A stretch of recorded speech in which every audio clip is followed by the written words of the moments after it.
धांधली पूर्वक जारी की गई यूटीपी कार्मिकों की सूची निरस्त।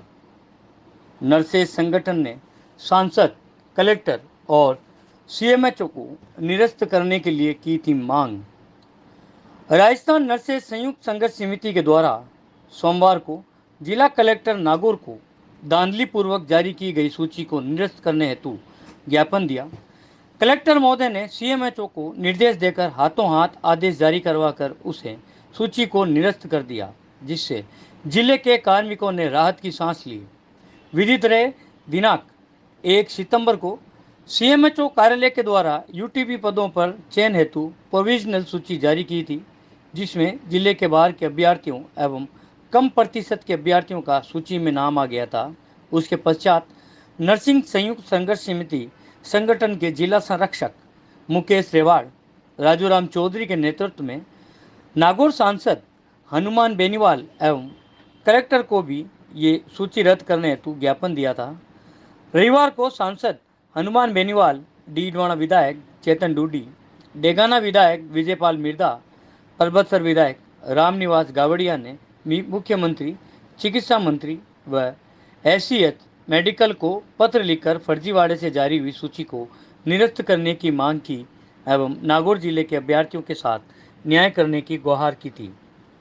मीडिया इंचार्ज प्रेम पूनिया व कोषाध्यक्ष चेनाराम जाखड़ ने बताया कि सोमवार को जिले के हजारों नर्सेज कलेक्ट्रेट पर उपस्थित होकर सूची रद्द करने की मांग की थी। ज्ञापन के दौरान साजन सियाग, सुंदरलाल, हनुमान राम बांबू, राम प्रकाश बेनीवाल, सरिता राहड़, पप्पूराम सहित जिले के हजारों नर्सेज उपस्थित रहे। अभी तो नहीं अंगड़ाई है, अभी तो नहीं अंगड़ाई है।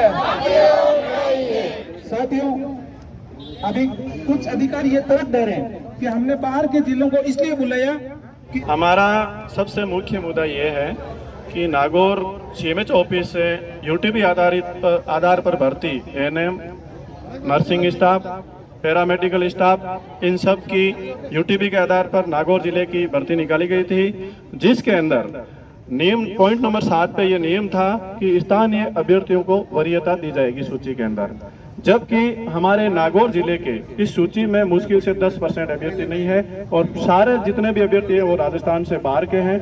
इन्होंने जो मेरिट सूची बनाई है वो भी श्रेणीवार नहीं बनाई है। मेरिट सूची में कुछ भी स्पष्ट या खुला सा मेरिट सूची नहीं दिख रही है कि इन्होंने किस आधार पर बनाई है।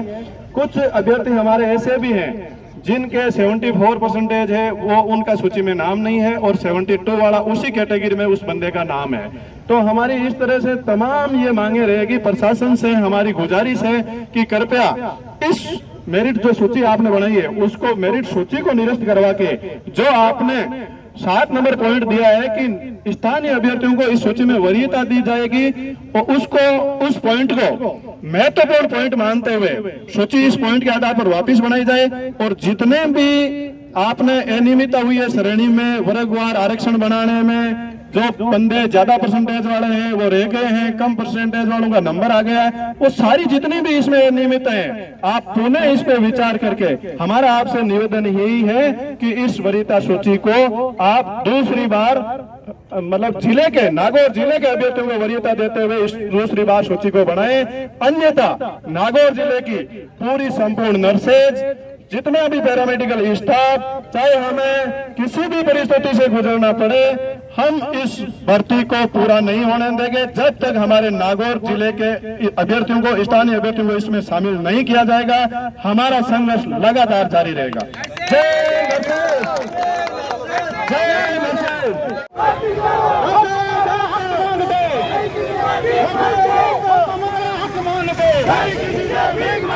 नागौर प्रशासन, नागौर प्रशासन, नागौर प्रशासन।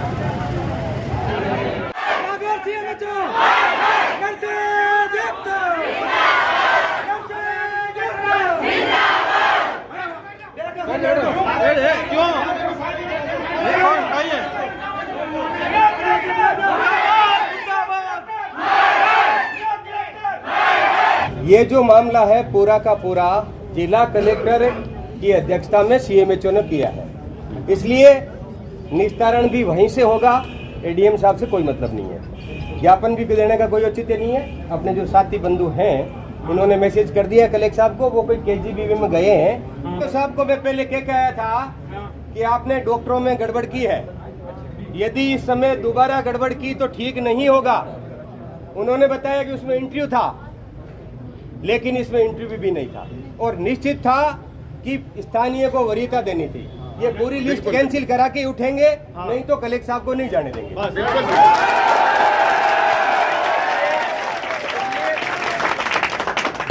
परंतु ये अन्याय हम नहीं होने देंगे आपके साथ, चाहे किसी भी सीमा तक जाना हो।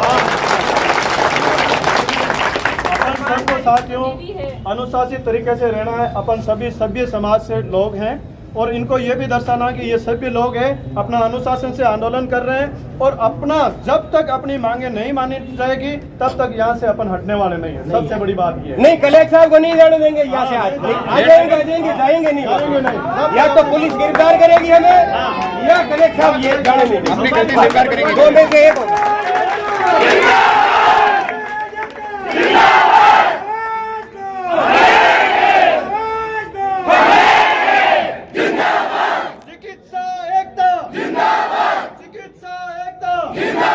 हमारे कैंडिडेट है उनका 74% है एससी के अंदर उनका नाम है और उससे ज़्यादा वाले परसेंट है उसका नाम नहीं है। दूसरा जो इन्होंने क्राइटेरिया दिया गया है, जो एकदम से जैसे अपन देखते हैं लिस्ट है तो प्रोफाइल है, जैसे अपनी भर्ती करी उन्होंने, भर्ती में क्या इन्होंने ना कोई डॉक्यूमेंट लगवाया ना कुछ, जो है उसकी आपने फॉर्म गूगल फॉर्म भरा, आपने 95% भर दिया, लेकिन उसका कोई प्रूफ नहीं मांगा है। दूसरा जो हमें CHA थे, CHA को इन्होंने बोला था आपको 15% हम बोनस देंगे, लेकिन इन्होंने कोई बोनस नहीं दिया हमें। और एक इनका है उनको नंबर ले लिया इनको। अच्छा, बोनस किन को दिया है? कुछ को तो बोनस दिया है ना? नहीं, बोनस दिए हैं, बोनस CHA नहीं, बोनस उनको दिया है जो एम्बुलेंस में थे, जो कोविड हेल्थ असिस्टेंट थे, नहीं दिया। जो 3 साल से जॉब कर रहे हैं उनका नंबर परमानेंट वैकेंसी में आ गया, उनको उनका दे वो तो लिस्ट यहाँ पे आ गई, तो फायदा क्या रहा हमारा बताओ। ये सब फिर इन फ्यूचर में वैकेंट मेरा नाम कमल सिंह नरू का लाडनू से। मैं बता दूंगा सारी चीज़ें। राजूराम इनानिया, मैं प्रदेश सचिव हूँ आरएनए का। इन लोगों ने घोटाला किया है, इन्होंने नागौर जिले को प्राथमिकता दी नहीं, सब बाहर के हैं। और CMH ऑफिस से एक लिस्ट उन्होंने बनाई थी, वो यहाँ आई थी, उन्होंने जिला कलेक्टर साहब ने वो कैंसिल कर दी कि आप पूरे राजस्थान को प्राथमिकता दो। अब उसमें क्या है कि जैसे उसका कैंडिडेट का नाम लिख दिया लेकिन आगे परसेंटेज लिख दिया सीधा है। हम चाहते हैं कि उसके ऐसे लिखो नाम, फिर नर्सिंग में कितने हैं, 12 में कितने आपने बोनस दिया, कौन से जिले का है, ऐसे पारदर्शिता होती है ना तो घोटाला ही नहीं होता। अब बंदे का नाम है सरुण राम, उसके 80% इन्होंने लिख दिया, तो हमें पता है कैसे रहेगा कि इसके 80% बने तो बने कैसे। इस बड़ी यहीं से हुई। अब पूरा रीजन तो हमें क्या पता है कि भाई कैसे हुआ है, इन्होंने ये किया है। CMH ऑफिस से और यहाँ जिला कलेक्टर ऑफिस से ये घोटाला हुआ है। और इनमें क्या है कि 50% लड़कियों को आरक्षण होता है, तो कुल 250 पद है, उनमें से 50% लड़कियों को मिलना चाहिए, मतलब 125 पद लड़कियों हो गए। इन्होंने 600 कैंडिडेट बुलाया नर्सिंग ऑफिसर को, उनमें से 450 तो लड़कों को बुला लिया, लड़कियों को 150 बुलाया, लेकिन लड़कियों बराबर बुलाना चाहिए 300 तब जाके कोई पारदर्शिता होती है। मेरे पास में है, इसके 70.89% बन रहे हैं, ठीक है, MBC का है, और इसके 70 बन रहे हैं। इसका नंबर नहीं आया, जब भी 54% है उनका नंबर आ गया। आवेदन कर रखा, ये पूरी हमारे पास कॉपी रही इसकी। इसका नाम है राम किशोर गुर्जर, MBC कैटेगरी से है, इसका 70% बन रहा है, इसके फॉर्म है, सारे डॉक्यूमेंट है, इसका नंबर नहीं आया। और जो 54% है उनका नंबर आ गया। तो ये तो सारी घोटाले डॉक्टर 2 गुना की लिस्ट में, हाँ 2 गुना में इसका नंबर नहीं आया बंदे का। और नागौर जिले को प्राथमिकता नहीं, विज्ञप्ति में साफ लिखा हुआ है नागौर जिले को प्राथमिकता दो। हमारा यही है कि जब तक ये लिस्ट निरस्त नहीं होती है तब तक हम यहाँ से हिलेंगे नहीं, और वापस लिस्ट बनाओ, उसमें पूरी पारदर्शिता दो। और स्थान यही आना चाहिए, जैसे जोधपुर और बीकानेर में नागौर जिले वाले ने अगर फॉर्म भरा तो उन्होंने रिजेक्ट कर दिया, वो बोले सिर्फ जोधपुर वाले जोधपुर लेंगे, तो हम नागौर वाले कहाँ जाएंगे? हम नागौर वाले जाएंगे कहाँ? हमें बाहर कहीं ले नहीं रहे। अभी जो नागौर जिले के अंदर CMHO कार्यालय से UTP की जो पिछले दिनों भर्ती जारी हुई थी, विज्ञप्ति जारी हुई थी, उसके अंदर एक 7 नंबर पर पॉइंट लिखा हुआ था, स्पष्ट लिखा हुआ है कि स्थानीय अभ्यर्थियों को वरीयता दी जाएगी। उस भर्ती के अंदर जैसे नर्सेज भी है, एएनएम भी है, पैरामेडिकल का स्टाफ, फार्मासिस्ट भी है, लैब टेक्नीशियन भी है। ये नियम सभी पे लागू होता है। जबकि हमारे माननीय सीएमएचओ साहब ने, प्रशासन के जितने भी आला अधिकारी हैं, उन्होंने इस पॉइंट पे बिल्कुल भी गौर नहीं किया गया। इस पॉइंट पे बिल्कुल भी गौर नहीं किया गया, जिसके तहत नागौर जिले के हमारे मुश्किल से 10% अभ्यर्थी भी इस लिस्ट में नहीं आ पाए। और जो एनआरएचए में 7-7 साल से काम कर रहे हैं, कोविड में जिन्होंने काम किया है, सीएचए ने काम किया है, इनको भी बोनस अंक का प्रॉपर तरीके से बोनस अंक नहीं देके वरीयता सूची में इनका भी नाम नहीं है। एक तो स्थानीय जो जिले के वरीयता देनी चाहिए थी वो बिल्कुल भी नहीं दी गई है। हम नागौर जिले के नर्सेज और पैरामेडिकल स्टाफ ये कतई बर्दाश्त नहीं करेंगे कि आपने पॉइंट स्पष्ट रूप से लिखा है कि स्थानीय अभ्यर्थियों को हम वरीयता देंगे और आपने दूसरे जिले वालों को ले लिए। तो हम जब तक आप प्रशासन के अधिकारी इस लिस्ट को निरस्त नहीं करते हो तब तक हम यहाँ से उठेंगे नहीं और हमारा धरना लगातार जारी रहेगा। और आपने जो आरक्षण भी बनाया है वो श्रेणीवार स्पष्ट आरक्षण नहीं बनाया है, कट ऑफ स्पष्ट नहीं दी है। कई अभ्यर्थी OBC category, MBC category, SC category के ऐसे बैठे हैं जिनके 74% ओबीसी वाला बंदा बाहर है लिस्ट से और 72% ओबीसी वाला बंदा इस लिस्ट के अंदर है। ऐसी कई अनियमितताएं इस लिस्ट के अंदर है जिसका हम पूरे नागौर जिले के संपूर्ण नर्सेज और पैरामेडिकल स्टाफ इसका पूर्णतया घोर विरोध करते हैं। और हम जब तक यहाँ से नहीं उठने वाले हैं तब तक इस लिस्ट को निरस्त नहीं की जाए और पुनः सही नियमानुसार ये लिस्ट बनाएंगे तब यहाँ हम उठने वाले हैं।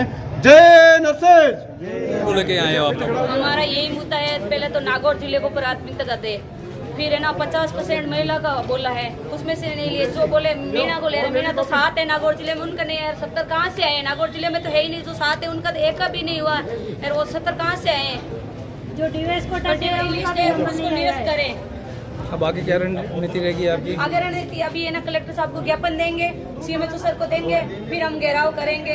जब तक ये डीवी लिस्ट निरस्त नहीं हो जाए तब तक हम यहीं बैठे रहेंगे, चाहे भले हमारे को नागौर जिले को प्राथमिकता दे।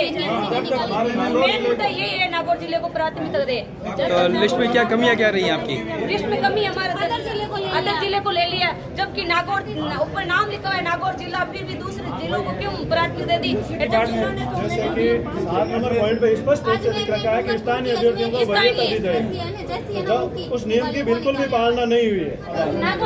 यार ये तो आगे जिला नहीं लगा है, बोले बाहर से कहाँ से लिए? तो जिला आगे जिला लिखो, ये कौन से जिले का है? नागौर के तो एक ही भी नहीं है डीवी लिस्ट में, जो भी है ना पोल में।